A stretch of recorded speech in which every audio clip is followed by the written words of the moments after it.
They say your wedding day is supposed to be the happiest day of your life. Mine started with a phone call at 2:47 in the morning, a stranger's voice shaking telling me my fiancé wasn't alone in his hotel room the night before our wedding. The woman with him, my own sister. I could have canceled everything. I could have run, but I didn't. Instead, I put on my wedding dress. I did my makeup.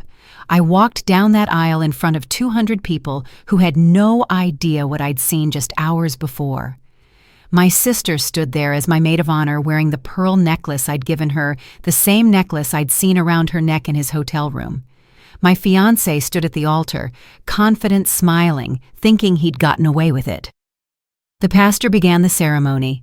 The church was silent except for the organ music. Everyone was watching me, expecting tears of joy. And when the pastor finally asked, "Do you take this man for better or worse?" I grabbed the microphone. What I said next made 200 people gasp in horror. What I showed them on the church's big screen made half of them stand up in shock. And what my sister confessed in front of everyone, that's when the real truth came out. The truth that was so much darker than anyone could have imagined. Because this wasn't just about a cheating fiancé. This was about a predator who'd done this before. And I wasn't his only victim. Stay with me, because by the end of this story, you'll see how one woman's moment of brutal honesty in a church brought down a monster and saved lives. My name is Naomi Harris. I'm 38 years old, a music teacher at Grace Community Church in a small Alabama town where everyone knows your name and your business. For the past 3 years, I've been raising my 10-year-old son Eli alone after my husband died in a car accident. But that Sunday morning, 2 weeks before my wedding, I truly believed God had given me a second chance at happiness. The sanctuary glowed with golden light streaming through the stained glass windows as I stood at the front with the choir, leading them through the opening hymn. My voice carried over the congregation of 200 souls who'd watched me grieve, watched me struggle, and were now celebrating what they called my fairy tale ending. Sister Margaret, who'd taught me to sing when I was 6 years old, wiped tears from her eyes as she harmonized beside me. Even Pastor Thompson, our 58-year-old shepherd, who'd counseled me through the darkest days after losing my husband, beamed from the pulpit like a proud father. In the third row, Mark Daniels sat with his hands folded in prayer, looking every bit the answer to those prayers. At 42, with his salt and pepper hair and kind eyes, he cut a handsome figure in his navy suit, one of the 3 or 4 I'd noticed him rotating through, though I'd simply assumed he preferred classic pieces over trendy fashion. When he'd first approached me 6 months ago after a Wednesday night service asking if I'd help him choose music for the church's spring fundraiser, I'd been charmed by his gentle demeanor and the way he spoke about his late wife with such tender sorrow. "She died 5 years ago," he'd told me over coffee that first week. "Car accident just like your husband. I think that's why I felt drawn to talk to you, Naomi. You understand loss in a way most people don't." That shared grief had been the foundation of everything. Within 2 months, we were inseparable. Within 4, he'd proposed in front of the entire congregation after Sunday service, and I'd said yes through happy tears, while Eli jumped up and down shouting, "I'm getting a dad!" The church had erupted in applause. Even the skeptics in every small town has them seemed genuinely happy for us. Mark had been generous with the church, always paying cash for fundraisers and charity events. "I prefer to keep things simple," he'd explained when I'd asked why he never used credit cards. "Cash keeps me accountable to my budget." It had seemed wise, even admirable. He drove a beautiful silver Mercedes, older, a 2015 model, but impeccably maintained. When I'd mentioned wanting to see his office downtown, he'd put his arm around me and said, "Oh, honey, we're renovating right now. It's a complete mess. I'd be embarrassed for you to see it like that. Once we're married and it's all finished, I'll give you the grand tour." I'd believed him. Why wouldn't I? Everyone at Grace Community Church trusted him. Pastor Thompson had fast-tracked our premarital counseling, saying he'd never seen 2 people more perfectly suited for each other. My late husband's life insurance, $50,000 that had finally come through last year, sat in our joint bank account, now ready to fund our honeymoon and help Mark expand his consulting business. I owned my home free and clear, a modest 3-bedroom ranch that would become our family home. Everything was falling into place. My sister Renee sat in the front row that morning, and I caught her eye during the second verse. She smiled at me, fingering the pearl necklace around her throat, our mother's necklace, the one I'd given her 3 months ago. "Mom wanted you to have this on your wedding day," I'd told her. "But I want you to have it now.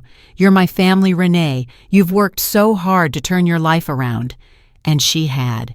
After years of addiction and bad choices, my 35-year-old sister had been clean for 18 months. She'd moved into my guest room a year ago when she had nowhere else to go, and I'd helped her find work at the corner bakery. Watching her rebuild her life had been one of my greatest joys. She'd even started coming back to church, sitting quietly in the back, at first, then gradually moving forward as her confidence grew. Mark had been wonderful with her too, always asking how her day was, complimenting her progress, treating her like the sister he'd never had. Just last week, I'd overheard him texting with her about wedding surprises. When I'd asked what they were conspiring about, he'd winked and said, "Can't tell you, it's a secret. But your sister's been really helpful planning some special touches for the reception." Renee had blushed and nodded, looking so pleased to be included. It had warmed my heart to see my future husband and my sister getting along so well. After the service ended, Mark found me in the fellowship hall during the potluck lunch. He kissed my cheek and whispered, "2 more weeks, and you'll be Mrs. Daniels. I'm the luckiest man alive." Eli tugged on his sleeve, asking if they could throw the football outside, and Mark ruffled his hair affectionately. "Absolutely, buddy. Let's go." I watched them head out to the lawn, my son and my future husband, and felt a contentment so deep it almost hurt. Pastor Thompson appeared at my elbow with a plate of Sister Margaret's famous fried chicken. "You're glowing, Naomi," he said warmly. "The Lord has truly blessed you. Mark is a good man, a godly man. This church is so happy for you both." I believed him. I believed all of it. The fairy tale, the second chance, the happily ever after that seemed to shimmer just within reach like a promise written in sunlight.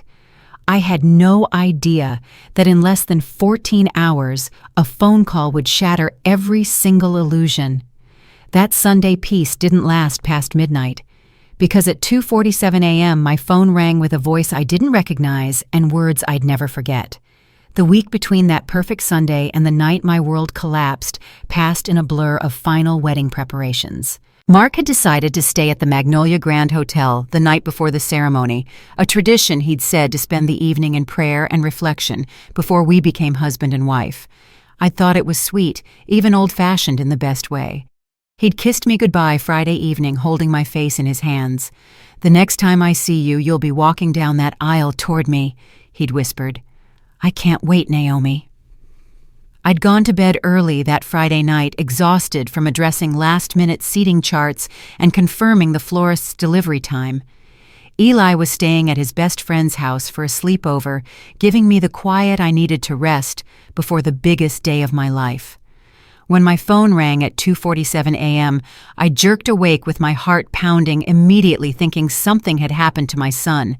But the number on the screen was unfamiliar, local area code, but not one I recognized. "Hello?" My voice came out rough with sleep. There was a pause, then a woman's voice, shaking and uncertain. "Ms. Harris, Naomi Harris." "Yes, who is this?" I sat up, reaching for the lamp. "I'm so sorry to call you like this." The woman sounded like she was crying or trying not to. "I don't know if I should be doing this, but I couldn't let you walk into that church tomorrow without knowing." Ice flooded my veins. "Knowing what? Who are you?" "It's about your fiancé, Mark Daniels. He's at the Magnolia Grand Hotel right now, room 512. She took a shuddering breath. "Ma'am, he's not alone. There's a woman with him." The room seemed to tilt. "What? No, that's not. He's there praying. He's preparing for tomorrow." "I wish that were true." Her voice broke. "I'm so sorry. I had to tell you. Someone should have told me." And then the line went dead. I stared at my phone, my hands trembling. This had to be a prank, some cruel joke from someone who didn't want to see me happy. Mark would never. He loved me. He loved Eli. We were building a life together. I pulled up his number and called him, but it went straight to voicemail. He'd told me he'd be turning his phone off to focus on prayer and meditation. That had made sense 12 hours ago. Now it felt like a convenient excuse. I opened Facebook with shaking fingers and found my post from 2 weeks ago, a photo of Mark and me at the church, my engagement ring sparkling in the sunlight. 2 weeks until I marry the man of my dreams. The post was public. Anyone could see it. Anyone could find my phone number through the church directory posted online. This could still be nothing, a jealous ex, a disturbed stranger, someone trying to ruin my happiness. But that woman's voice, the genuine anguish in it, the way she'd said, "Someone should have told me," like she was speaking from experience. I couldn't marry Mark tomorrow carrying this doubt. I just couldn't. I threw on jeans and a sweater, called my neighbor, Mrs. Patterson, who answered on the fourth ring, groggy but concerned. "Wedding emergency," I told her. "Can you come sit at my house in case Eli comes home early?" She arrived 10 minutes later in her bathrobe, took one look at my face, and simply nodded. The drive to the Magnolia Grand took 20 minutes through empty streets slick with midnight rain. I gripped the steering wheel so hard my knuckles went white, praying the entire way. Please let this be nothing.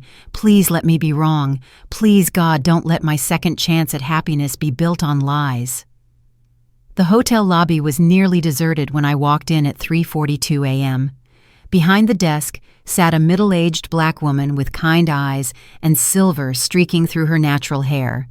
Her name tag read, Patricia, Night Manager. She looked up as I approached, and something in my face must have told her everything, because her expression shifted from professional courtesy to deep knowing sympathy. "Can I help you, honey?" she asked quietly. "I need to see the security footage from the 5th floor." I said, my voice steadier than I felt. "My fiancé is in room 512.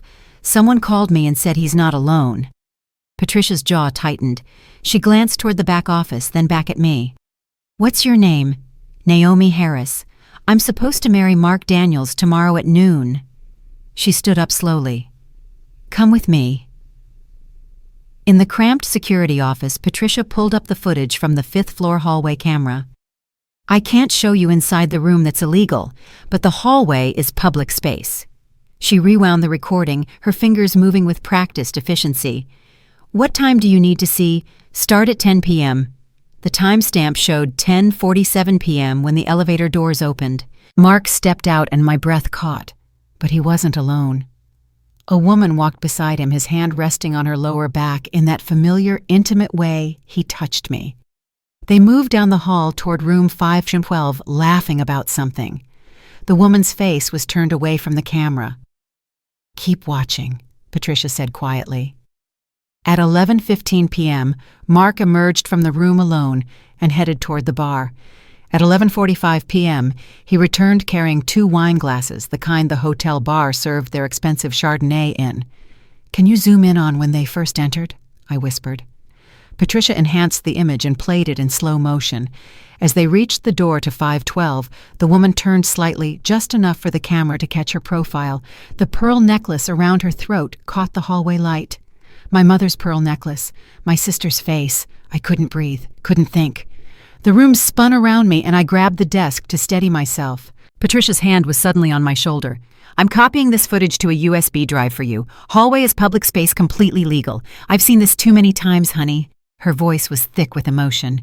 "My husband did the same thing on our 10th anniversary. I wish someone had shown me proof before I wasted another 5 years.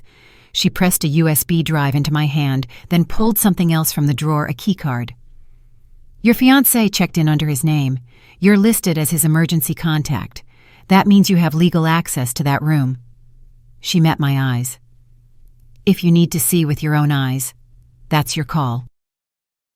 I took the USB drive, I took the keycard, and I took the elevator to the 5th floor. Room 512. I didn't knock. I didn't want to give them time to lie. I just opened the door. The door swung open silently on well-oiled hinges. The room was dim-lit only by the glow of a bedside lamp turned to its lowest setting. The smell of wine hung in the air, sweet and cloying. My eyes adjusted quickly, and what I saw made my heart stop beating for what felt like an eternity. They weren't tangled in passion. They weren't caught in some dramatic embrace. They were simply lying side by side on top of the covers, both fully clothed, except for Renee's shoes discarded on the floor. Mark's arm was draped across her waist. Her head rested near his shoulder. The pearl necklace gleamed against her throat. 2 wine glasses sat on the nightstand, one still half full with lipstick marks on both rims. I pulled out my phone with hands that didn't feel like my own and pressed record. 15 seconds of footage. Proof that couldn't be denied or explained away. My hands were steady, even though my entire body was screaming. I didn't make a sound. Didn't cry. Didn't rage. I just stood there in that doorway, documenting the death of every dream I'd allowed myself to have. Renee's eyes fluttered open. For a moment, she stared at the ceiling, disoriented, and then her gaze found me standing there. Pure confusion crossed her face, the kind that can't be faked. "Naomi?" Her voice was thick, slurred. Why am I—" She looked down and saw Mark's arm across her body. The confusion transformed instantly into horror so raw it was almost painful to witness. She tried to sit up, but swayed, grabbing her head with both hands. Oh my God, what—" She looked at me, then at Mark, still sleeping beside her, then back at me. "Naomi, I don't remember. The last thing I remember was—" Her face crumpled. "We were just talking. He said he wanted to show me something for your surprise. We had wine and then— I don't remember anything after 11. I swear I don't remember." I walked to the bed and grabbed her arm. My voice came out cold and flat, like it belonged to someone else. "Get up, don't wake him, move, now." She stumbled, getting off the bed, and I caught her before she fell. She was moving like someone heavily sedated, her coordination all wrong. I pulled her toward the door, and she didn't resist, just let me guide her like a confused child. Mark didn't stir. Whatever he'd taken to sleep so deeply, it was working. The drive back to my house happened in complete silence.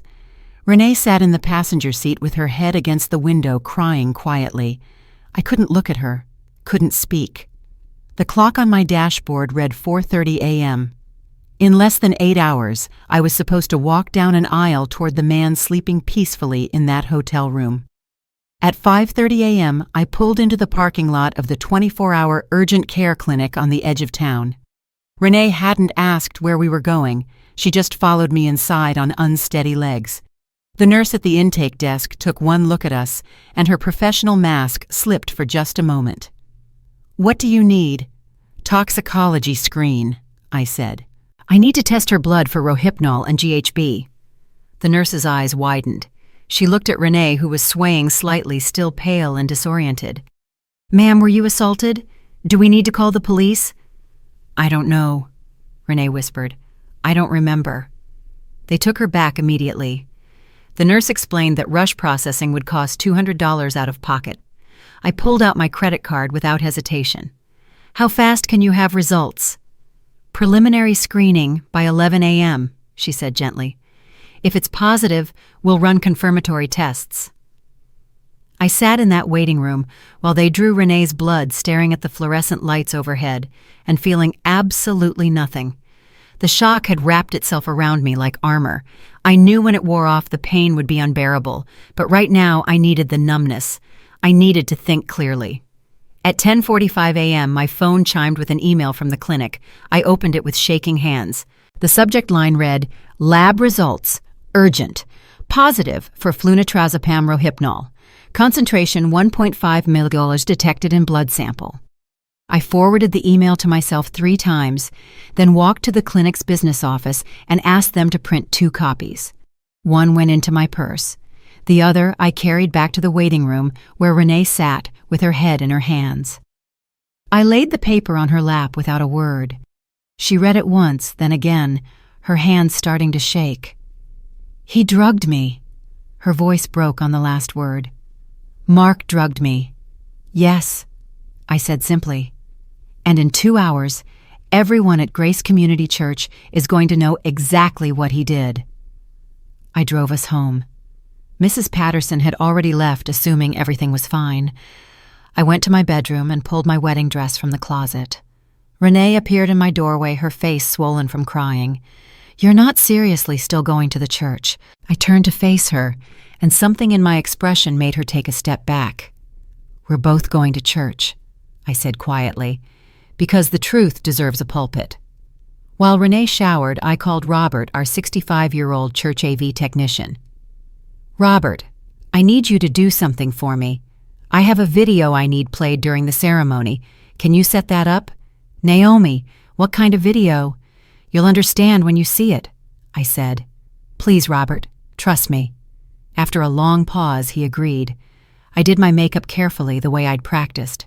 I pinned my hair back with my mother's silver comb, the twin to the necklace Renee still wore. I put on my wedding dress and looked at myself in the mirror. I looked like a bride. I looked like a woman about to promise forever to someone. Renee asked me one more time, her voice desperate, "Are you really going through with this?" I looked at her and said every word with absolute clarity, every word of it, because the truth deserves a pulpit. The bridesmaids arrived at my house at 10:30, a flurry of excited chatter and rustling taffeta.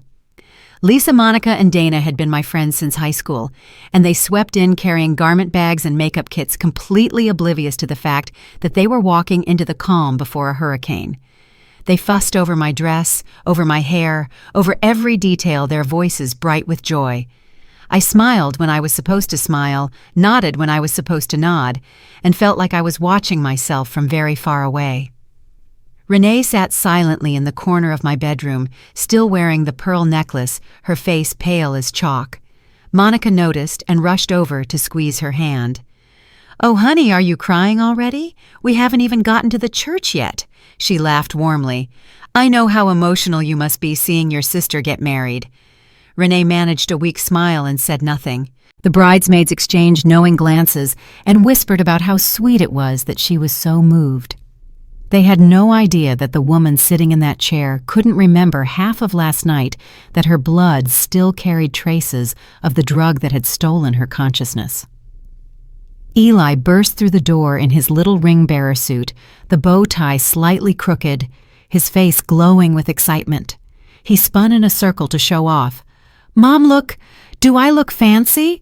Will Mark cry when he sees you coming down the aisle? Tommy's dad cried at his wedding. I knelt down and pulled him into my arms, holding him tighter than I should have. He squirmed a little, laughing. 'Mom, you're crushing me.' 'I'm sorry, baby.' I pulled back and looked into his innocent, happy face. 'I just need you to remember something, okay? No matter what happens today, I love you more than anything in this world.' His smile faltered, slightly confused by my intensity. 'I know that, Mom. I love you too.' We arrived at Grace Community Church at 11:15 to find the parking lot already full. 200 people had come to witness what they believed would be the beautiful conclusion to my story of grief and redemption. White lilies filled every corner of the sanctuary, their heavy perfume making the air thick and sweet. I'd wanted sunflowers cheerful and bright, but Mark had insisted that lilies were more elegant, more appropriate for a sacred occasion. Now their funeral white petals seemed grimly fitting. The gospel choir was warming up in the loft, their voices blending in rich harmony. Pastor Thompson stood at the entrance greeting guests, his face alight with grandfatherly pride. Through the crowd, I caught sight of Mark arriving in his tuxedo, his hair perfectly styled, his smile confident as he shook hands and accepted congratulations from the men clustering around him. He looked like a man without a care in the world. He had no idea that in less than an hour, that world would detonate. I slipped away from the bridal suite, telling the girls I needed a moment alone to pray. Instead, I found Robert in the small AV booth at the back of the sanctuary. He looked up when I entered, his weathered face creasing with concern when he saw my expression. "Naomi, what's going on?" I handed him the USB drive, my hands steady. "There are 2 videos on here, the hallway security footage and a short clip I recorded on my phone. When I raise my hand during the ceremony, I need you to play them on the main screen." His eyes widened. "During the ceremony, Naomi, I don't understand." "You will," I said quietly. "Robert, you've known me since I was 6 years old. Have I ever lied to you?" He shook his head slowly. Then trust me now, please. After a long moment, he nodded and took the drive. Your microphone will be live during the vows, he confirmed. I'll be ready. I returned to the bridal suite to find Renee standing alone by the window, her arms wrapped around herself. When she heard me enter, she turned with desperation in her eyes. I can't face them, she whispered. Naomi, please don't make me go out there. Everyone will see me, and they'll think I'm... I crossed the room and grabbed her shoulders, forcing her to look at me. You were drugged. You are a victim. When I'm done today, everyone in that church will know exactly what happened to you. But I need you to be brave enough to stand there and let them see the truth. Tears spilled down her cheeks. I'm so sorry. I'm so sorry. I know you are. I pulled her into an embrace, and for the first time since that hotel room, I let myself cry with her. We stood there holding each other, two sisters who'd been betrayed by the same man in different ways, and I whispered against her hair, You're going to wear that necklace. I want them to see it. I want them to see everything. The organ began to play. It was time. Lisa, Monica, and Dana lined up in the hallway, their faces radiant. They proceeded down the aisle one by one to the traditional wedding march. Then it was Renee's turn. She walked slowly, her eyes fixed on the floor, the pearl necklace catching the light with every step. I heard the whispers ripple through the congregation. Is she okay? She looks so pale. Poor thing must be overwhelmed. From my position at the back of the church, I saw Mark standing at the altar. His eyes found Renee, and for just a fraction of a second, his confident smile faltered. Confusion flickered across his face. Why did she look like that? Why did she look so broken? Had she told? Then the organist switched to Here Comes the Bride, and every person in that sanctuary rose to their feet and turned to look at me. I stood in the doorway in my white dress with my mother's silver comb in my hair, and I began to walk. Each step down that aisle felt like walking toward a cliff. I reached the altar. Mark took my hand. It felt cold, foreign. Pastor Thompson began, Dearly beloved, and his voice seemed to come from underwater. Then he asked, Is there anyone who knows why these two should not be wed? Speak now, or forever hold your peace. Silence. He smiled, started to continue, and I raised my hand. Pastor Thompson's face went blank with confusion. The entire congregation held its breath. Mark's hand tightened around mine, and he leaned toward me. His voice, a low whisper, meant only for my ears.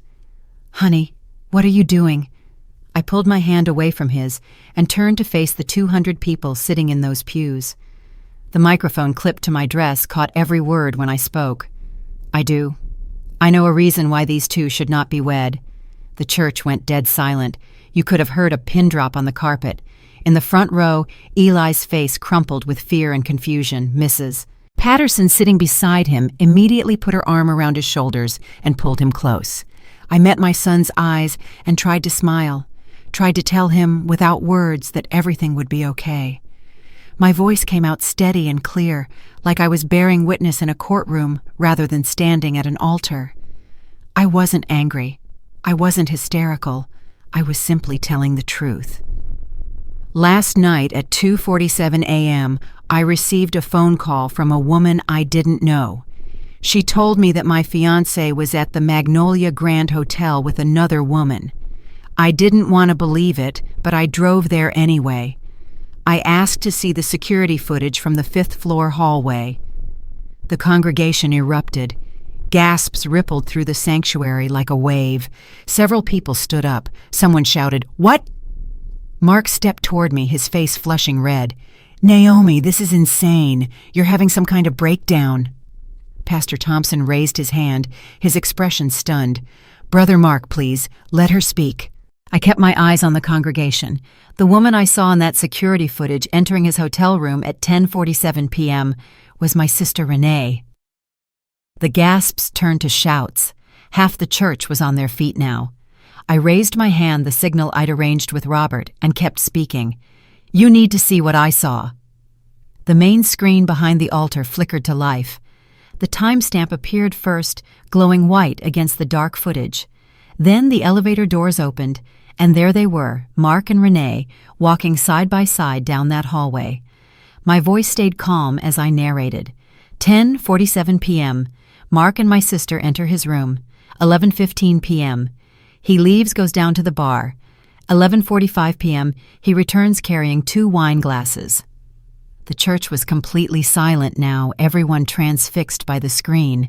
Then the footage switched to the shaky video from my phone, the dim hotel room, the 2 figures on the bed, the pearl necklace gleaming. Someone in the back started crying. When the video ended and the screen went dark, I pulled the folded toxicology report from inside my bouquet. I thought my sister had betrayed me. I thought she'd chosen him over me. But when I found them, Renee couldn't remember anything that had happened after 11 p.m., so this morning I took her to get her blood tested. I opened the paper and read aloud, my voice cutting through the shocked silence. Positive for flunitrazepam, Rohypnol, 1.5 milligrams detected. The church exploded. Women were crying. Men were shouting. Sister Margaret stood up in the choir loft with her hand over her mouth. Mark called my sister to that hotel under a false pretense. I continued, raising my voice to be heard over the chaos. He told her he needed help planning a surprise for me. He gave her wine laced with a date rape drug. He staged that scene knowing I would come, knowing I would see it, knowing it would destroy the relationship between my sister and me. He wanted to isolate me. He wanted to break us both. Mark's face had gone from red to white. He lunged toward the AV booth, but Deacon James and 2 other men stepped into the aisle, blocking his path. "You can't do this," Mark screamed. "This is slander. It's all fabricated. She's lying." That's when a woman stood up in the very back of the church. I'd never seen her before, but something about the sadness in her face felt familiar. She pulled out her phone and held it up, and suddenly Mark's voice filled the sanctuary through the church's sound system. His recorded voice, casual and boastful, admitting everything. The drugging was genius, if I do say so myself. Set up the whole scene, called in the tip, figured she'd cancel the wedding and spiral. Either way, I'd already have her money. The church erupted into absolute chaos. People were screaming, crying, shouting questions. Mark stood frozen at the altar. All the color drained from his face, staring at the woman in the back who'd just destroyed him with his own words. I took off my engagement ring and placed it on the altar with a soft click that somehow seemed to echo through all the noise. I looked at Mark one last time and said the words I'd been practicing all morning, the words that felt like breaking chains.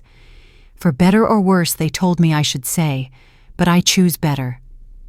I turned to walk away. I'd taken perhaps 3 steps when Mark finally moved. He didn't chase me. He just stood there at that altar and screamed loud enough for every person in that sanctuary to hear. "You'll regret this, Naomi. You have no idea what you've done. You have no idea what I'm capable of." And everyone in that church heard him threaten me. Mark's threat still hung in the air when he lunged toward me. Deacon James and 2 other men caught him before he'd taken 3 steps, their hands firm on his shoulders. He fought against them, his face twisted with rage, screaming accusations that made no sense. "She's bitter. She's unstable. This is what grief does to people. She never got over losing her husband. She's projecting her pain onto me." That's when Renee stood up in the front row, her hands shaking as she held up her phone. "Pastor Thompson." Her voice cracked but carried through the sanctuary. "You need to see these." Pastor Thompson took her phone, his face grave, and began scrolling through the text messages. His expression shifted from confusion to horror as he read. Mark asking Renee where Naomi kept her jewelry. Mark asking about the security system code. Mark asking if Naomi took sleeping pills and where they were kept. All sent weeks before the wedding, all framed as innocent questions about planning surprises. "Brother Mark," Pastor Thompson's voice was barely above a whisper, "what is this?" Before Mark could answer, I noticed his best man David slipping quietly out the side door, moving like someone who didn't want to be remembered. Later, I would learn he was an actor Mark had hired for $200 to play the role. The congregation had split down the middle like the Red Sea. Half of them were on their feet applauding Sister Margaret, loudest among them shouting, "Tell the truth, sister, and praise God for protecting her." The other half remained seated, whispering behind their hands about how this should have been handled privately, how airing such things in church was inappropriate, how there were proper channels for these matters. Sister Margaret broke through the crowd and wrapped her arms around me, and I finally let myself lean into someone. "Baby girl," she whispered, "you just saved your own life." Through it all, I heard Eli crying, "Mama, Mama, I want to go home." I broke away from Sister Margaret and went to him. Mrs. Patterson released him and he threw himself into my arms, sobbing into my shoulder.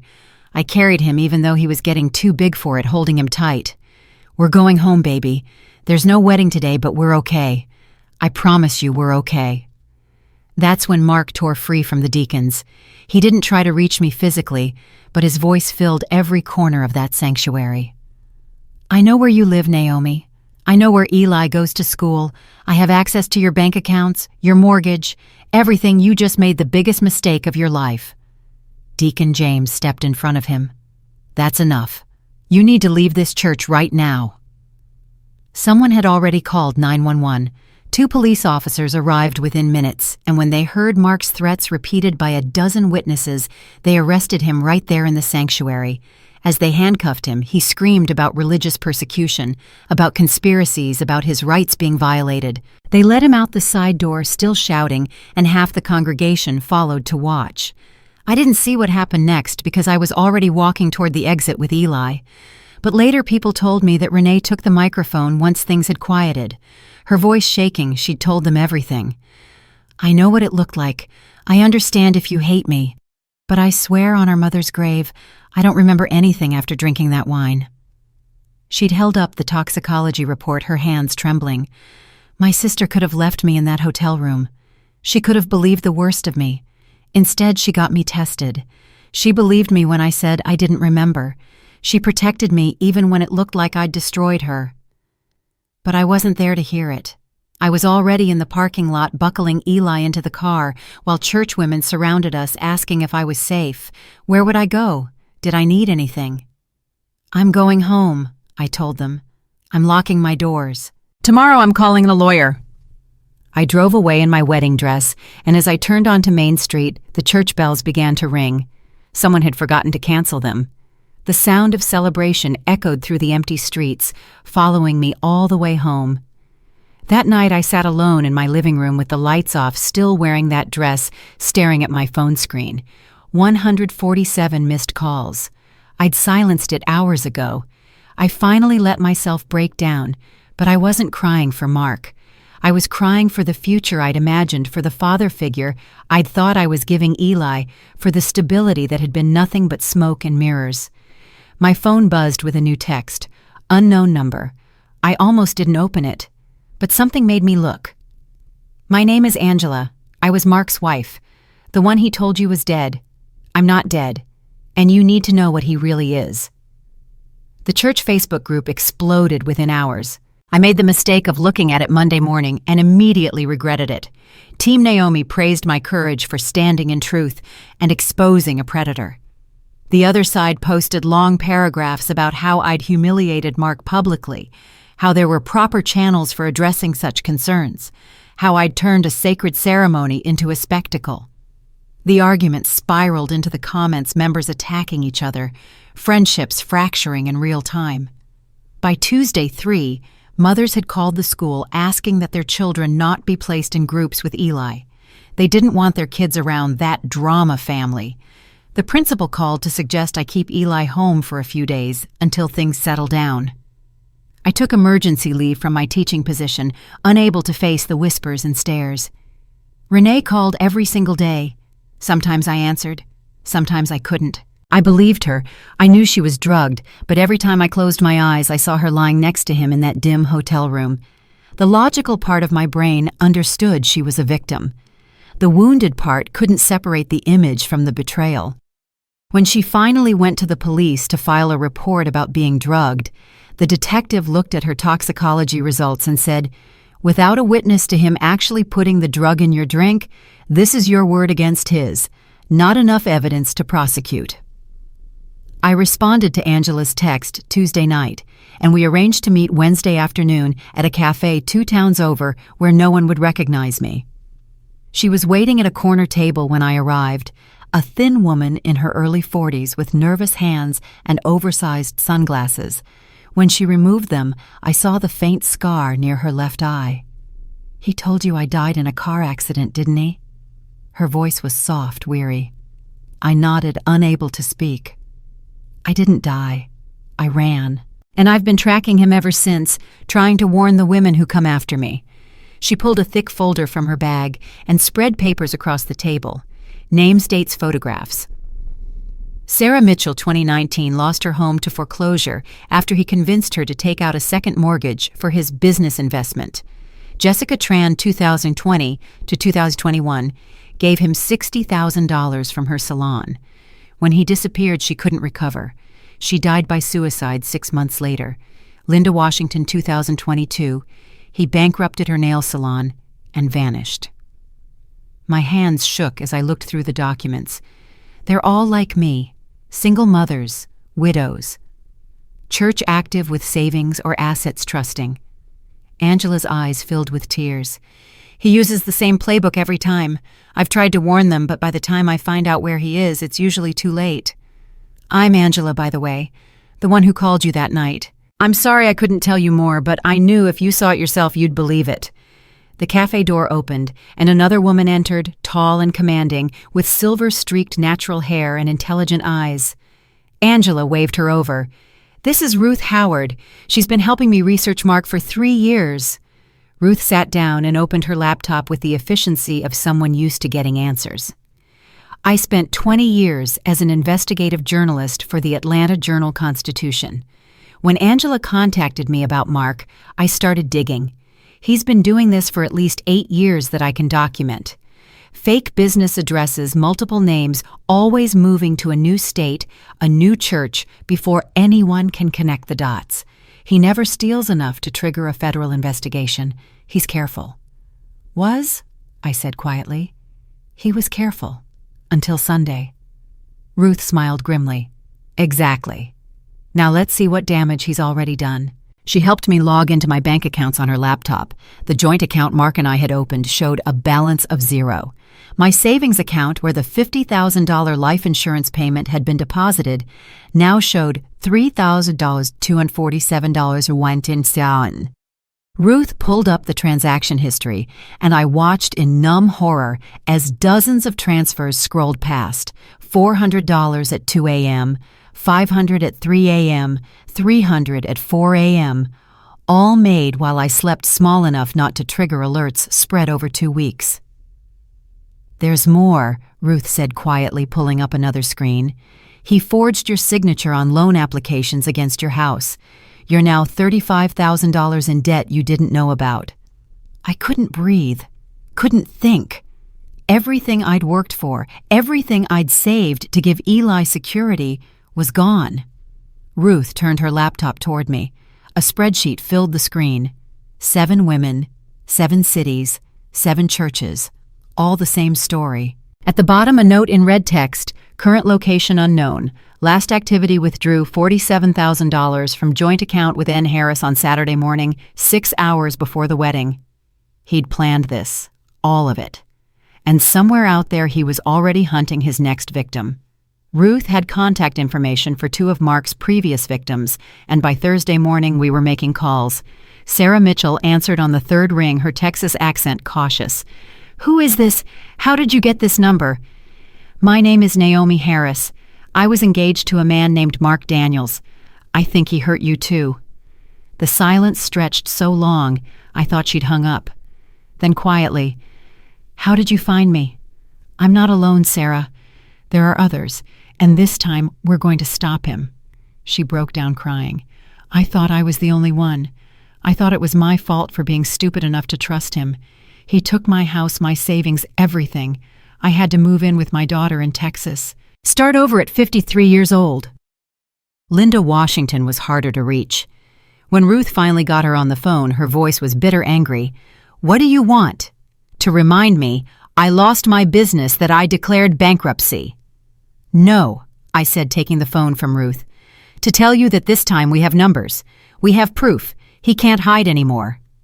There was a long pause. "What do you need from me?" On Friday, Angela drove us 3 hours to a small town in South Carolina to meet Jessica Tran's mother. Mrs. Tran lived in a tiny apartment that smelled of incense and grief. She led us to Jessica's bedroom untouched since her death and handed me a journal with trembling hands. I read the entries aloud, my voice breaking. March 15th. Mark said we should invest in his new business together. I gave him $30,000 from the salon. He promised it was safe. April 2nd. I can't reach Mark. His phone goes to voicemail. The business address he gave me doesn't exist. Devastation. April 30th. I went to the church to find him. Pastor said Mark moved to pursue opportunities in another state. I feel so stupid.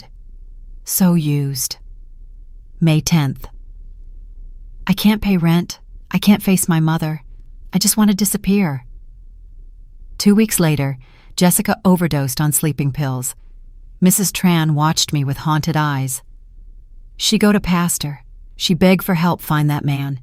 Pastor say she need pray, need forgive. 2 week later, my daughter gone. What pastor? Ruth leaned forward. What was his name? Thompson. Pastor Thompson. The room went cold. Ruth pulled out her laptop and started typing furiously. Pastor Thompson transferred from Riverside Baptist in South Carolina to Grace Community in Alabama in June 2021, 2 months after Jessica died. She looked up at me. Mark showed up at Grace Community 6 months later. Did the pastor bring him? I whispered. Or did Mark follow Thompson because he knew Thompson would never expose him? Back at Ruth's apartment that evening, the evidence kept mounting. Linda remembered Mark had shown her official-looking documents on church letterhead about a community development fund. He said the pastor endorsed it personally. Sarah's voice crackled over the video call. He told me the same thing, a faith-based investment opportunity backed by the church. Angela nodded slowly. He told me the church was helping him start a charity for widows and orphans. That's why I trusted him with my inheritance. Ruth's fingers flew across her keyboard. If he forged church documents or fraudulently represented church endorsement for financial gain, that's not just theft, that's federal fraud. We gathered around Ruth's dining table that night, all of us together for the first time. Naomi, Ruth, Angela, Sarah on video from Texas, Linda and Mrs. Tran with her daughter translating. 7 women who'd been strangers a week ago, now bound by shared trauma and shared purpose. We need to draw him out, Ruth said. Get him on record admitting to the pattern. Once we have that, the FBI can't ignore it. Angela's hands shook as she picked up her phone. I'll do it. I'll contact him. Tell him I've forgiven him, that I have money to invest. He'll be suspicious, Linda warned. Maybe, Angela said quietly. But he's also arrogant. He thinks he's smarter than all of us. And Georgia is a one-party consent state. I can record him legally. We planned it carefully. Angela would meet Mark at a public restaurant. She'd wear a wire. Ruth would sit at a nearby table with backup recording equipment. The goal was simple. Get him talking, get him bragging, get him to reveal his system. Friday morning, Angela typed out the text with all of us watching. It's me, I'm alive, and I'm ready to talk. His response came in less than 2 minutes. Angela, is this real? Where have you been? I've missed you so much. She looked at me, took a deep breath, and typed, Tonight, 7 p.m., Atrium Bistro. Come alone. We had 12 hours. Either we'd get the evidence we needed, or we'd lose everything. Mark struck back at 6 o'clock Friday morning. I woke to 17 text messages telling me to check the church Facebook group. He'd posted a video and it already had 89 comments. In the video, Mark sat in what looked like a hotel room, wearing a crisp button-down shirt, his hair neatly combed, his expression sorrowful but composed.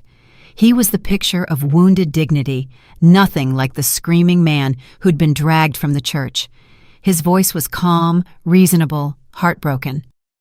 I want to address what happened Sunday, he began. Naomi is a wonderful woman who's been through terrible loss, but she's been struggling with trust issues stemming from her late husband's death. She became increasingly paranoid, accusing me of things that never happened.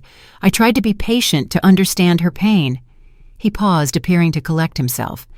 Last Friday, Renee called me very upset. She said Naomi was planning to humiliate me at the wedding as some kind of test of my love. I invited Renee to meet me to discuss how we could help Naomi through this crisis. Yes, we talked. Yes, we had wine, but nothing inappropriate happened. His eyes filled with manufactured tears. I believe Naomi may have drugged Renee herself to create this narrative. She has significant financial problems, and I fear she may have been after my assets all along. But I forgive her. I pray she finds the help she needs. My hands shook with rage as I watched. Ruth grabbed my phone before I could type anything. Don't. If you engage now, you're playing his game. He wants you emotional and reactive so he can point to it as proof you're unstable. Angela nodded, her face pale. He did the exact same thing to me. Told everyone I was mentally ill, that I drained our accounts, and blamed him. Half our friends believed him. We crafted a single response together, every word carefully chosen. I will not engage in social media arguments. The truth was witnessed by 200 people and is documented in medical and financial records. Those who need to know. I posted it, then muted the church Facebook group entirely. An hour later, Pastor Thompson called. His voice was strained, uncomfortable. Naomi, the elders met last night. Given the division in the congregation, we're considering asking both you and Mark to step away from church activities until this matter is resolved. I'm the victim, I said slowly, and you're punishing me. It's not punishment, it's, you knew him before, didn't you, in South Carolina? You knew about Jessica Tran. The silence on the other end stretched so long I thought he'd hung up. Finally, we should discuss this in person, Naomi. These are serious accusations. No, I said firmly. If we discuss it, we do it with witnesses. I'll see you Sunday. That afternoon, we held a video conference with all the victims. Each woman told her complete story while Ruth recorded with their permission. The patterns were undeniable. Linda found old paperwork in her storage unit showing the forged church letterhead Mark had used. Sarah had kept copies of similar documents. Seeing them side by side, the forgeries were obvious, the signatures clearly not Pastor Thompson's. If he forged church documents to commit financial fraud, Ruth said, her journalist's instincts fully engaged, this isn't just theft anymore. This is federal. By evening, Ruth had transformed her dining room into a command center. She laid out professional recording equipment borrowed from her old colleagues at the newspaper, a small pendant microphone designed to look like jewelry, a backup phone that would record from inside Angela's purse. We practiced for 2 hours, Ruth playing Mark Angela, practicing how to keep him talking without seeming to interrogate. Don't accuse him of anything. Don't act like you know anything. Be the vulnerable victim he remembers. That's when predators get cocky. That's when they brag. Angela stood in front of Ruth's bathroom mirror, carefully applying makeup to cover the scar near her eye. Her hands trembled slightly. I never thought I'd have to see his face again. I touched her shoulder. You don't have to do this. She met my eyes in the mirror. Yes, I do. For Jessica. For all of us. At 6:45, Angela left for the restaurant. Ruth and I followed in a separate car. At 7 p.m., Angela walked through the doors of Atrium Bistro, the pendant microphone hidden against her collarbone, her phone recording in her purse. Mark was already there, seated at a corner table. He stood when he saw her, and genuine shock crossed his face before he could control it. Angela, he breathed, you look alive. She sat down across from him, folded her hands on the table exactly as we'd practiced, and said the words we'd rehearsed a dozen times. There was no accident, Mark. I ran from you. And then she let him talk. Because predators can't resist bragging when they think they've won. From our table near the window, Ruth and I watched Mark's face cycle through emotions as Angela spoke. Surprise melted into hurt, hurt into confusion, and finally settled on the concerned expression of a man dealing with someone unstable. He was good. If I hadn't known better, I might have believed the performance myself. Angela, I thought you were dead. he said, reaching across the table for her hand. She let him take it. "Where have you been? What happened?" "Maybe I overreacted to some things," Angela said softly, playing her role perfectly. "I've had time to think, to heal, and I realize we both made mistakes." Mark's posture relaxed. He ordered a bottle of wine, expensive confident. When the conversation turned to Naomi, he waved his hand dismissively. "That situation was a nightmare. She was unstable, made these wild accusations. I tried to help her, but she was determined to create drama." He leaned back in his chair, the picture of a reasonable man wronged. Some people just can't handle grief in a healthy way. Angela took a sip of wine and mentioned casually that she'd received a $75,000 inheritance recently. Mark's eyes lit up like a slot machine hitting jackpot. "You know, Angela, I could help you invest that wisely. I run a consulting firm, now help churches develop community programs. The returns are incredible, and it's all backed by faith-based organizations." "Is it legitimate?" Angela asked, her voice uncertain. Mark laughed, comfortable, now the wine loosening his tongue. "Define legitimate." "The churches think the money goes to charity. They give me tax-exempt status. I move it through various accounts, take my percentage, and everyone's happy. The beauty is that most pastors don't ask questions if you speak their language. Faith, community, God's work." He took another drink. "They're too trusting. Honestly, it's almost too easy." Every word was being recorded by the pendant at Angela's throat and the phone in her purse. In my earpiece, I heard Ruth whisper, "We've got him." But Angela kept going, kept him talking. Mark started bragging the way narcissists do when they think they've found a captive audience. "You remember Sarah Mitchell? Too suspicious for her own good. But I still managed to get $40,000 from her house equity before she caught on. And Linda, God, she was so easy. Wanted so desperately to believe her little salon could become an empire."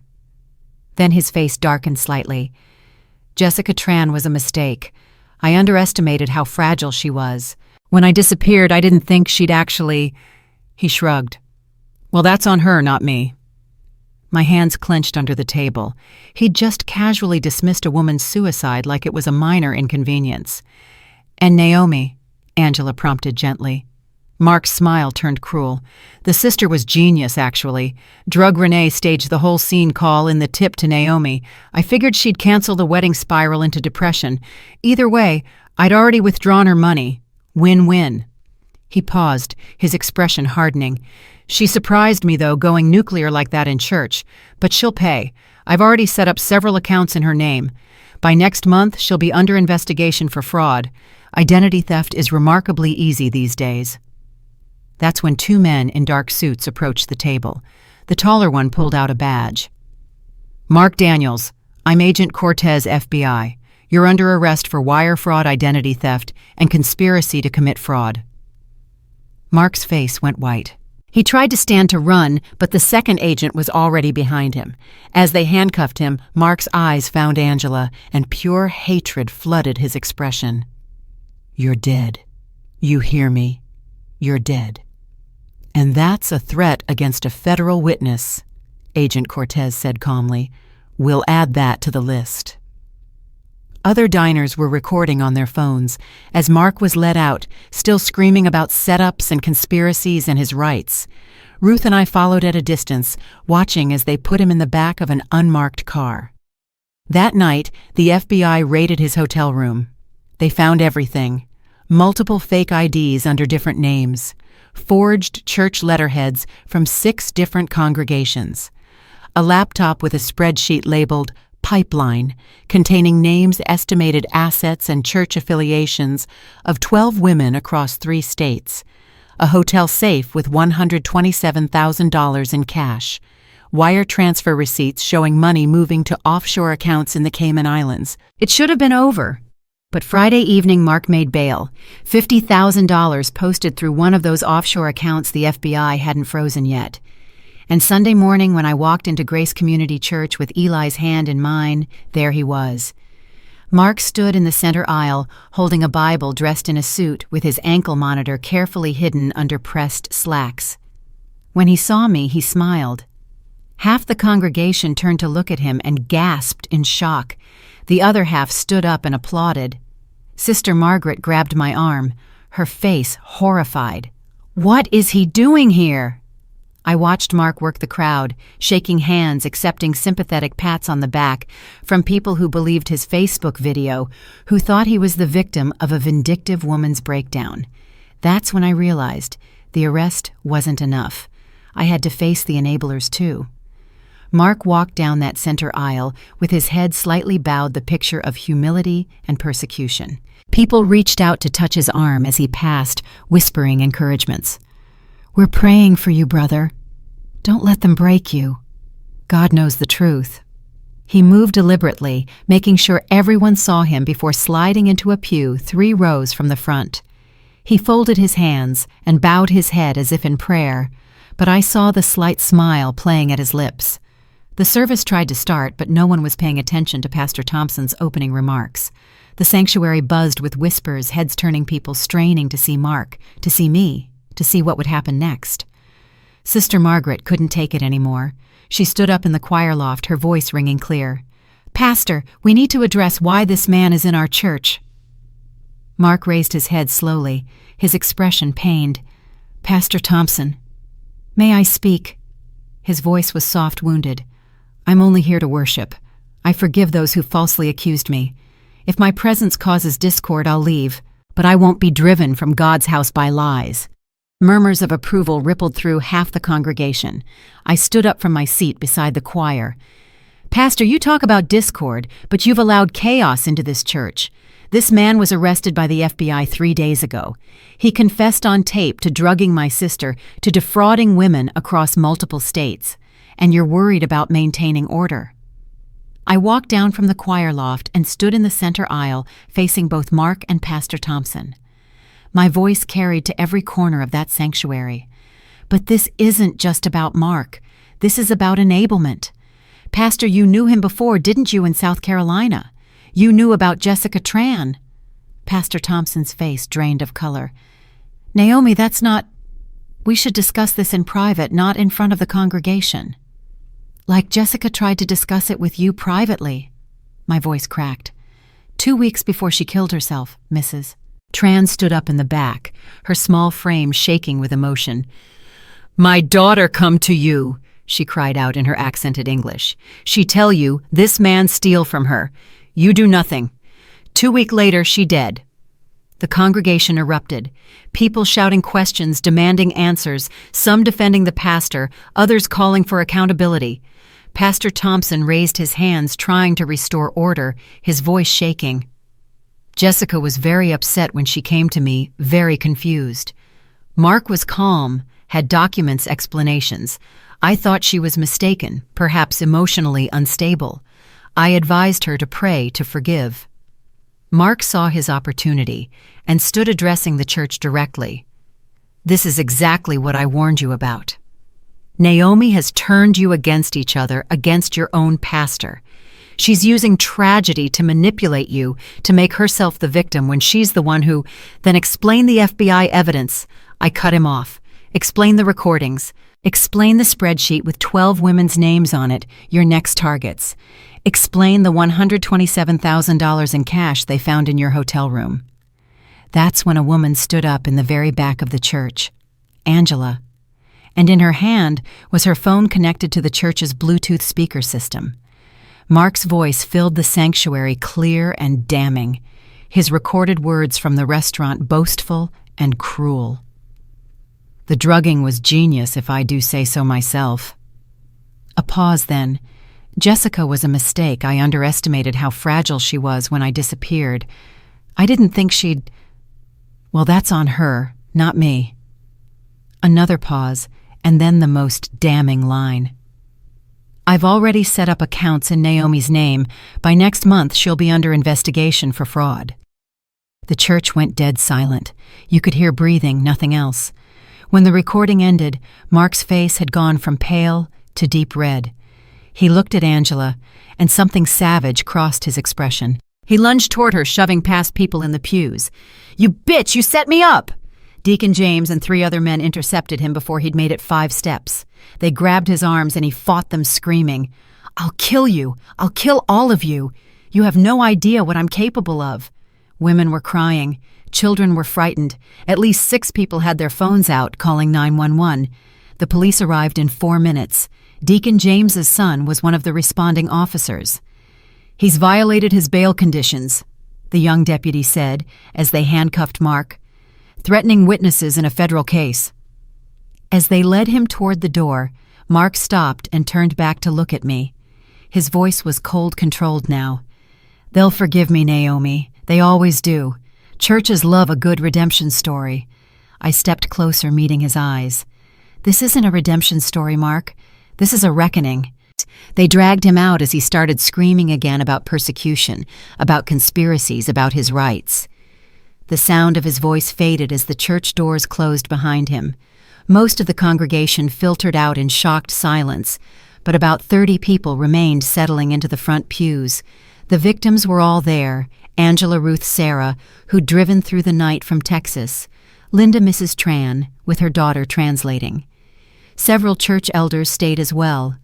Pastor Thompson sat down heavily on the altar steps, his head in his hands. When he looked up, his eyes were red. "You're right, all of you. I failed Jessica. I failed this church. I failed you, Naomi." His voice broke. When Jessica came to me, she was crying so hard she could barely speak. And Mark was so calm, so rational. He had bank statements, documents that seemed to prove she'd taken money from him. I chose to believe the person who looked put together over the person who looked broken. That's my sin. "Why didn't you warn our church about him when he showed up here?" I asked. "Because if I admitted he was a predator, then I had to admit I'd let Jessica die." Tears rolled down his weathered face. "Mark didn't ask to come here.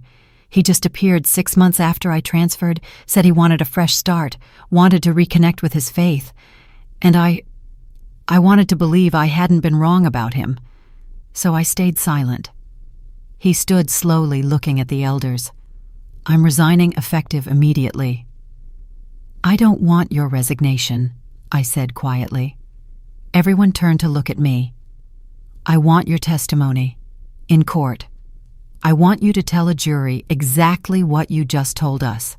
About Jessica. About your silence. About how systems protect predators when good people choose comfort over truth." Pastor Thompson met my eyes and nodded. "I'll testify. It's the least I can do." That afternoon, Ruth called while I was making Eli lunch. "Naomi, you need to know something. Mark was denied bail this time, but his lawyer just filed a motion claiming you, Angela, and Renee conspired to frame him. And his lawyer. Her name is Catherine Bordeaux. She's expensive. The kind of expensive that offshore money buys." My hand tightened on the phone. "What does that mean?" "It means this fight isn't over," Ruth said grimly. "It's about to get worse." 2 weeks after Mark's second arrest, Renee moved into a studio apartment across town. She stopped attending church entirely. When I drove past the bakery where she'd worked, I saw a new girl behind the counter. The owner had let her go, citing too much drama and customers asking uncomfortable questions. The online comments about her were vicious. Even with the toxicology report, even with the FBI evidence, people still whispered that she'd slept with her sister's fiancé, that the drugging story was convenient, that she was trash who'd always been trash. She called me every single day. Some days I answered. Some days I couldn't. My therapist said it was normal that trauma creates complicated emotions that don't follow logic. I believed Renee completely knew she was a victim, but every time I closed my eyes, I saw her lying next to him in that dim hotel room. "Your sister forgave you," Renee told her own therapist during a session I later learned about, "but she doesn't trust me anymore. I can see it in her eyes." Everything changed on a Tuesday night. Renee was packing boxes in her apartment when she found her old phone, the one with the cracked screen she'd replaced the day after the hotel incident. She plugged it in on a whim, and when it powered up, she discovered the cloud backup had preserved text messages she thought she'd deleted. She drove to my house at 10 p.m., her car screeching into my driveway, her fist pounding on my door. When I opened it, she was crying so hard she could barely breathe. "I helped him," she gasped out. "Naomi, I didn't know, but I helped him." She thrust her phone at me with shaking hands. I scrolled through the messages, my stomach turning with each one. Mark asking her where I kept my jewelry. Mark asking if I took sleeping pills and where they were stored. Mark asking about the security system code. All sent weeks before the wedding, all framed as innocent questions about planning surprises. He was gathering information, I said slowly, the full picture crystallizing. About my house, my routines, my vulnerabilities. I told him everything. Renee's voice broke into a wail. He asked where you keep jewelry, your pills, the security code, and I told him because I thought he was going to be your husband. I'm so stupid, I basically gave him a blueprint to destroy you. She was hyperventilating, her whole body shaking. I guided her to the couch, made her put her head between her knees, breathe slowly. When she could speak again, her voice was fierce despite the tears. I need to do something. I can't just be the victim in this story. I want to face him. In court, I want to tell a jury exactly what he did. We talked until 2 a.m, the first real conversation we'd had since that hotel room. I finally said what I'd been holding back for weeks. I keep you at a distance because when I look at you, I see that room. I know it's not your fault, but my brain can't separate the image from the reality. I understand, Renee whispered. I see it too, every time I close my eyes. My therapist says trauma rewires how we see people, I continued, but she also says we can rewire it again if we want to. It just takes time. Do you want to? She looked at me with such hope and fear. You're my sister, I said simply. Of course I want to. We hugged tentatively, at first then tighter, both of us crying. Mom would be proud of you, I told her, for fighting back instead of running. Renee touched the pearl necklace she still wore. I thought I'd never wear this again. It felt tainted, contaminated by that night. It's not tainted, I said firmly. It's still Mom's, and it still means you're my sister. The following week, we gathered at Ruth's apartment for trial preparation. Assistant U.S. Attorney Jennifer Walsh joined us via video conference, her expression serious as she surveyed the room full of women. Mark's lawyer is Catherine Bordeaux, Walsh began.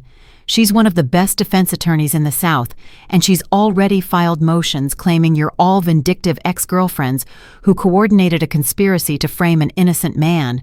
She's going to come at each of you hard. We spent 3 hours practicing testimony, learning how to stay calm when attacked, how to answer only the question asked without volunteering information that could be twisted. Walsh turned to Renee. They're going to ask if you were attracted to Mark, if you wanted your sister's fiancé. Can you handle that? Renee's jaw set. Yes, because I never saw him that way. He was going to be family. That's all he ever was to me. 2 days later, Ruth called with news that made my blood run cold. We found out who posted Mark's bail, a woman named Deborah Mitchell, 58 widow member of Covenant Church in Chattanooga. Sarah's voice crackled over the speakerphone. Wait, Mitchell, I know a Deborah Mitchell from when I lived there. Is it the same woman? Ruth pulled up a photo. Sarah went pale. Oh my God. That's her. She was always talking about this wonderful Christian businessman she'd met online. I tried to warn her after what Mark did to me, but she called me bitter and blocked my number. He's already working on his next victim, Angela said quietly, even from jail. Ruth had tried calling Deborah, but the woman had blocked her too, leaving a voicemail calling us agents of Satan trying to destroy a good man. Then we go to her in person, I said. All of us. She needs to see our faces. We drove to Chattanooga the next morning in Ruth's minivan. 5 women carrying the weight of Mark's lies, determined to save one more. Deborah Mitchell lived in a brick ranch with a carefully tended garden and a wooden sign by the door that read, Blessed. When she opened the door and saw us standing there, her welcoming smile faded instantly. I know who you are. You're not welcome here. Renee stepped forward before I could speak. She touched the pearl necklace at her throat. He gave you jewelry, didn't he? Something that made you feel special, chosen. Deborah's hand flew to her own throat, where an identical pearl necklace hung. For just a moment, doubt flickered in her eyes. Deborah invited us in after that. She made coffee with shaking hands and listened for 2 hours as each of us told our story. When we left, she was crying the pearl necklace Mark had given her sitting on her kitchen table. She'd already called her bank to freeze her accounts. We'd saved one. The trial began 3 months later in a federal courthouse in Atlanta. Judge Marianne Torres presided, a stern woman in her 60s who tolerated no theatrics. Mark sat at the defense table in a suit that hung loose on his frame, prison food and stress having carved away his charm along with the weight. Catherine Bordeaux sat beside him, every inch the expensive defense attorney in her tailored jacket and perfect hair. The charges were read: wire fraud 5 counts, identity theft 3 counts, money laundering 2 counts, conspiracy to commit fraud 1 count, 11 federal charges that could put him away for decades. Assistant U.S. Attorney Walsh stood for opening statements, her voice clear and steady. This case is about a man who weaponized faith, who studied vulnerable women in their churches, learned their weaknesses, and systematically destroyed their lives for profit. Bordeaux's response was equally sharp. This case is about bad business decisions and worse romantic choices. What you'll hear is a coordinated effort by several angry ex-girlfriends to punish a man whose only crime was not loving them back. Bad judgment isn't criminal, and heartbreak isn't fraud. The victims testified over 4 days. Angela went first, walking through the years of abuse, explaining how she'd faked her death to escape. Bordeaux's cross-examination was brutal, attacking her credibility. You committed insurance fraud, used a false identity, lied to authorities for 5 years. Why should this jury believe anything you say? Angela didn't flinch. Because I did what I had to do to survive. If that makes me a liar, then I'm a liar who's telling the truth now. Sarah came next with her stack of forged documents, explaining how Mark had convinced her to take out a second mortgage. Bordeaux tried to paint it as a bad investment Sarah had willingly made. You signed these papers, didn't you? No one forced you. No one forced me, Sarah agreed. But he lied about what they were for. Linda testified about her salon, and Pastor Thompson took the stand to confirm he'd never endorsed any investment opportunity, that the church letterhead documents were forgeries. His voice shook as he admitted his own failure to protect his congregation. Day 4 belonged to Mrs. Tran. Through her daughter's translation, she described finding Jessica's body, reading the journal entries that chronicled her daughter's destruction. Walsh read Jessica's final text message aloud. I'm sorry, Mama. I trusted the wrong person. I can't live with this shame. The courtroom was silent, except for quiet crying. Even some jurors wiped their eyes. Bordeaux, to her credit, didn't cross-examine a grieving mother. On day 5, I took the stand. I walked them through everything: meeting Mark, the engagement, the phone call, the hotel, the wedding confrontation. When Walsh asked why I'd gone through with the ceremony, I explained clearly. I needed witnesses. If I'd confronted him privately, it would have been my word against his. He would have manipulated the narrative. In front of 200 people with video evidence, there was no room for lies. Bordeaux came at me hard on cross-examination. Ms. Harris, you were in significant debt, weren't you? Isn't it true you needed someone to blame for your financial problems? The debt came from loans Mark took out in my name without my knowledge, I said calmly. You recorded Mr. Daniels in that hotel room without his consent. That's illegal in many states, isn't it? If what I did was illegal, I'll accept the consequences, but what he did was plan to destroy my life. There's a difference. Renee's testimony the next day was harder to watch. Bordeaux was vicious, implying jealousy, suggesting Renee had taken the drugs voluntarily. My sister shook and cried, but she got through it, her voice breaking as she insisted she'd never seen Mark as anything but family. Day 7 was the turning point. Angela's wire recording played in that federal courtroom, Mark's voice filling the space with casual admissions of drugging, stealing, dismissing Jessica's death as on her, not me. The jury sat stone-faced, listening to every word. Mark grew increasingly agitated at the defense table, whispering urgently to Bordeaux. The FBI forensic accountant traced $247,000 through various accounts, showing the offshore movements, the patterns, the systematic theft. Bordeaux's cross-examination couldn't shake the numbers. Then Mark took the stand against his lawyer's advice. He was confident at first, claiming the money had been loans, the relationships genuine, the drugging allegation false. but Walsh's cross-examination destroyed him. She showed the jury his pattern of 7 engagements in 8 years, none ending in marriage, all ending with him having access to his victims' finances. She displayed the pipeline spreadsheet with 12 women's names, their estimated assets, their custody situations. "Did you tell Angela Foster that Jessica Tran's suicide was on her, not you?" Walsh asked. Mark's composure cracked. "That recording was illegal. You can't use it." "Answer the question, Mr. Daniels." He stood up, pointing at me in the gallery. "This is her fault. If she'd just married me like she was supposed to, none of this would have happened. She ruined everything." His face was red veins bulging. "You want the truth? These women were easy marks. Faith makes people stupid. I exploited it. That's not a crime, that's just smart business."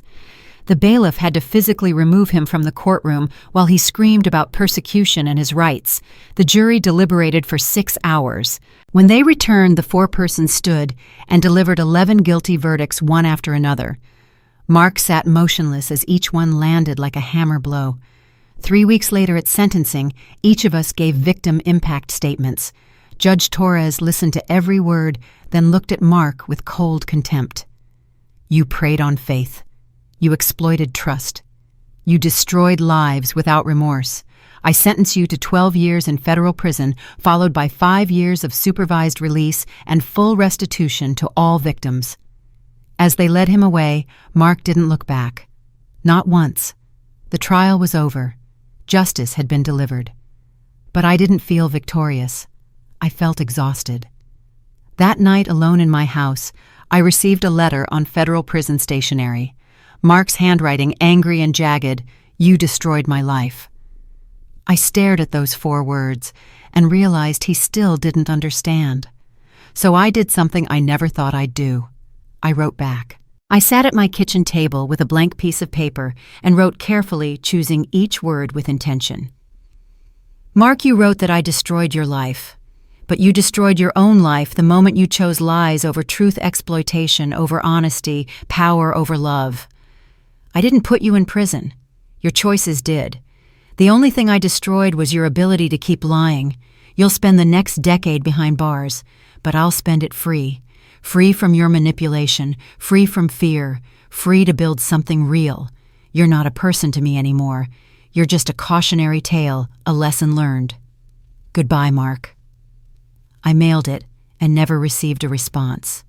Months later, a prison guard who'd read about the case told Ruth that Mark had refused all mail from me and the other victims. It was a small victory, but a victory nonetheless. We'd gotten the last word. 6 months after the trial, I took the $15,000 in restitution the FBI had managed to recover and started the Grace Project. It was a nonprofit dedicated to supporting women who'd been victims of financial and emotional abuse, particularly within religious communities, where trust was weaponized and faith was used as cover. We offered legal advice, financial counseling, therapy referrals, and assistance finding safe housing. Ruth left her freelance journalism work to become the program director, bringing her investigative skills and fierce protectiveness to every case. Angela volunteered as a peer counselor, her own survival story, giving her a credibility that no degree could match. Sarah flew in once a month from Texas to teach financial literacy workshops. Linda offered seminars on rebuilding businesses after bankruptcy. Renee struggled at first to find her place. She had no degree, no business expertise, no credentials that seemed to matter. When I invited her to sit in on a Grace Project support group meeting, she came reluctantly sitting in the back, like she didn't belong. A young woman named Kara, only 23, stood up to share her story. She'd almost married a man who isolated her from friends, controlled her phone, drugged her twice, that she could remember.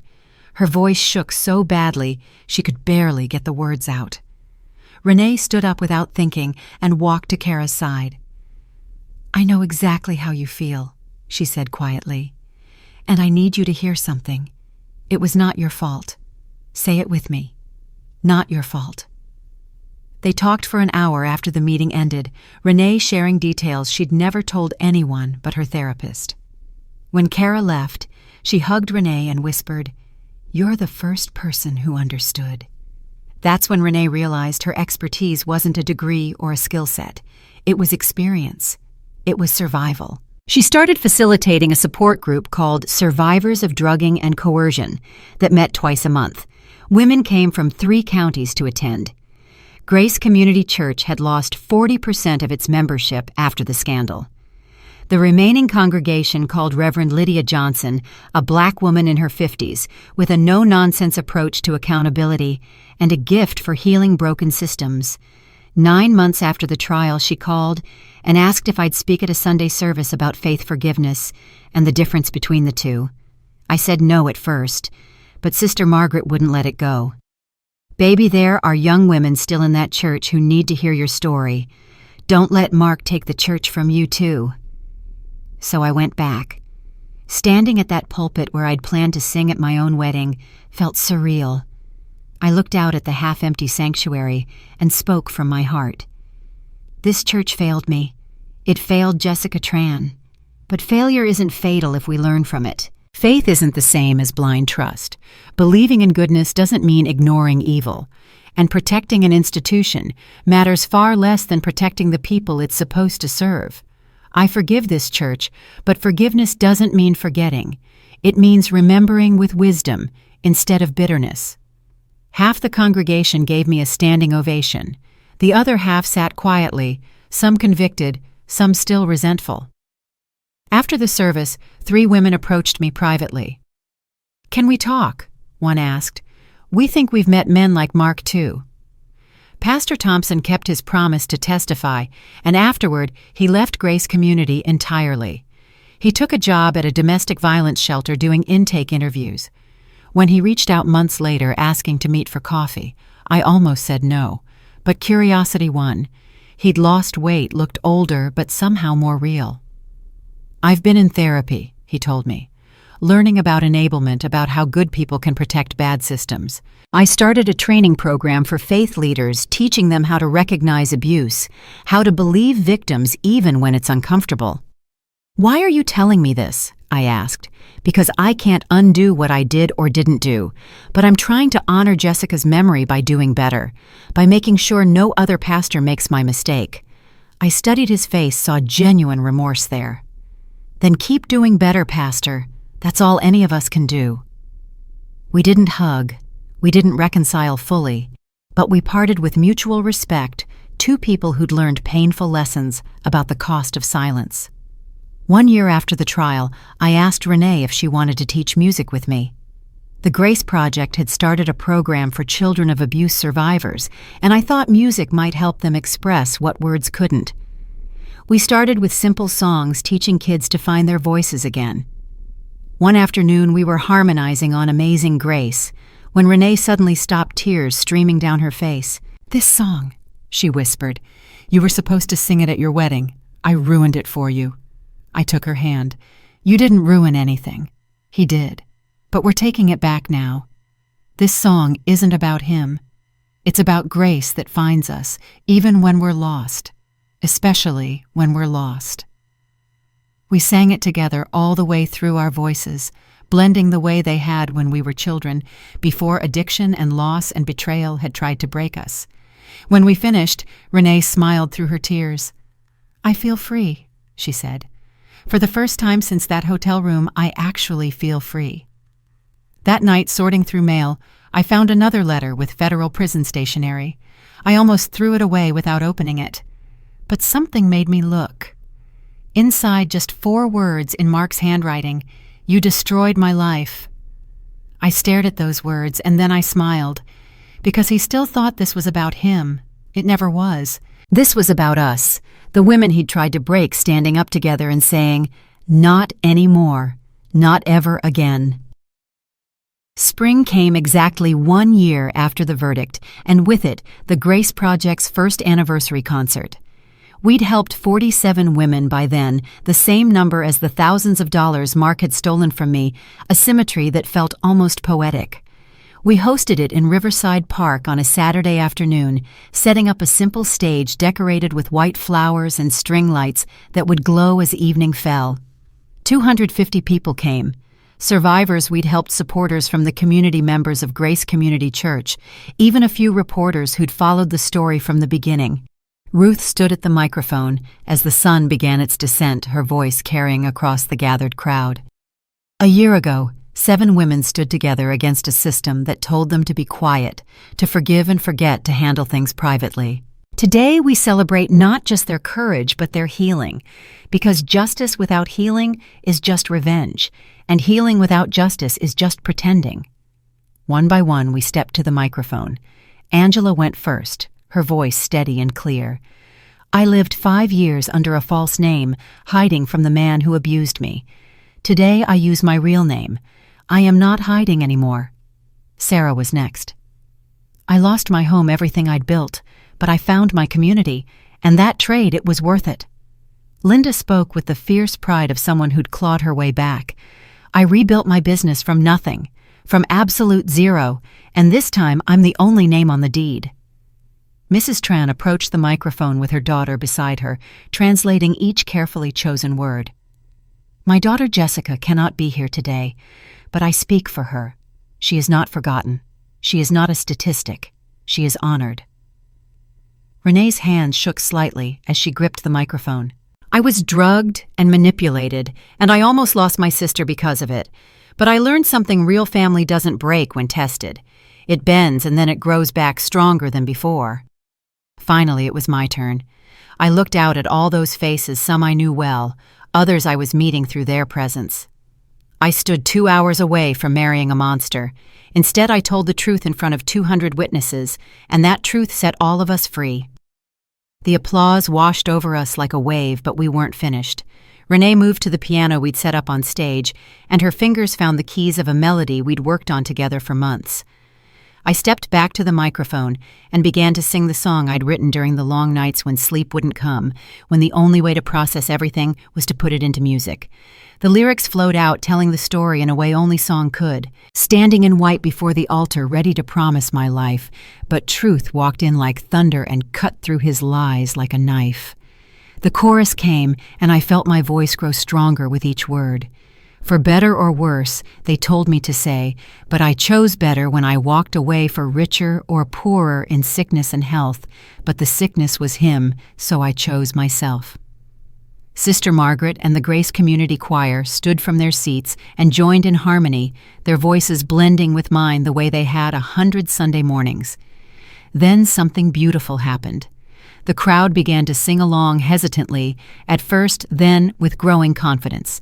250 voices joining in the chorus, declaring together that choosing yourself isn't selfish, it's survival.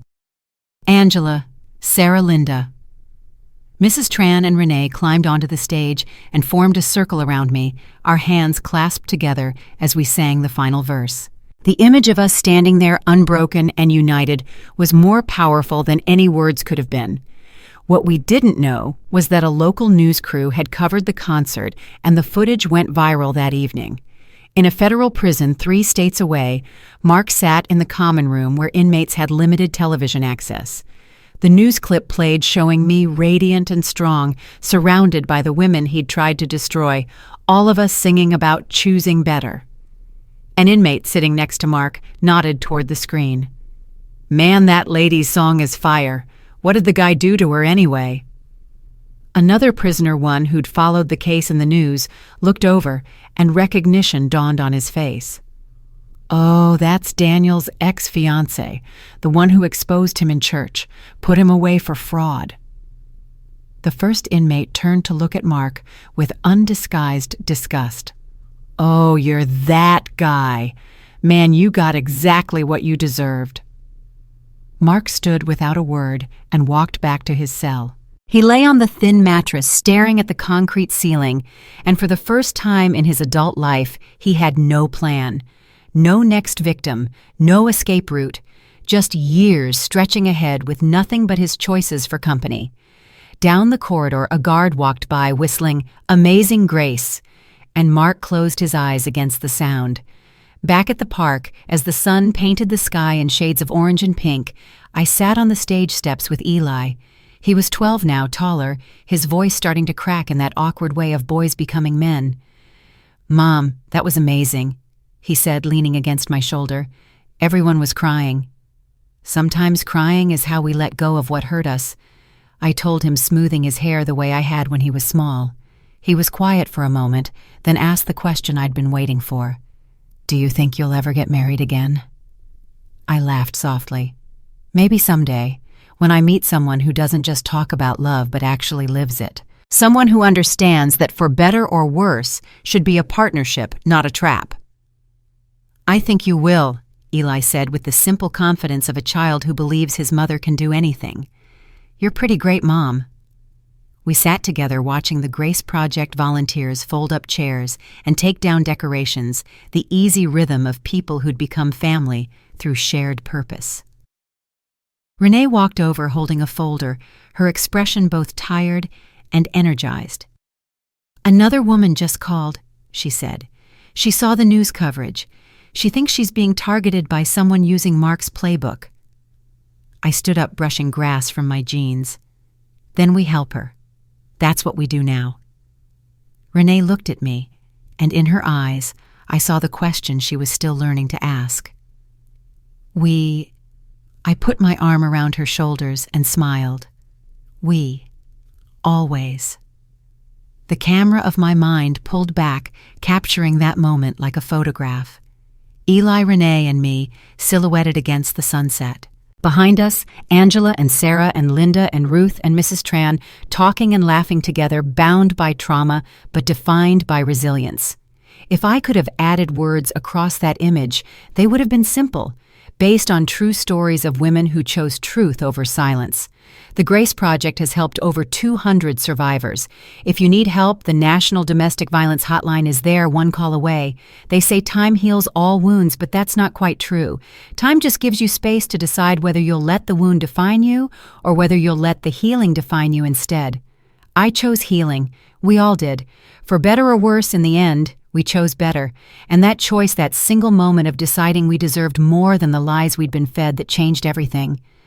Not just for us, but for every woman who would come after, who would hear our story and know that she wasn't alone, that speaking up wasn't weakness, but the greatest strength of all. So that's my story. The story of how I walked down an aisle toward a lie, stood at an altar with the truth, and chose myself over a monster in a suit. Mark is serving 12 years in federal prison.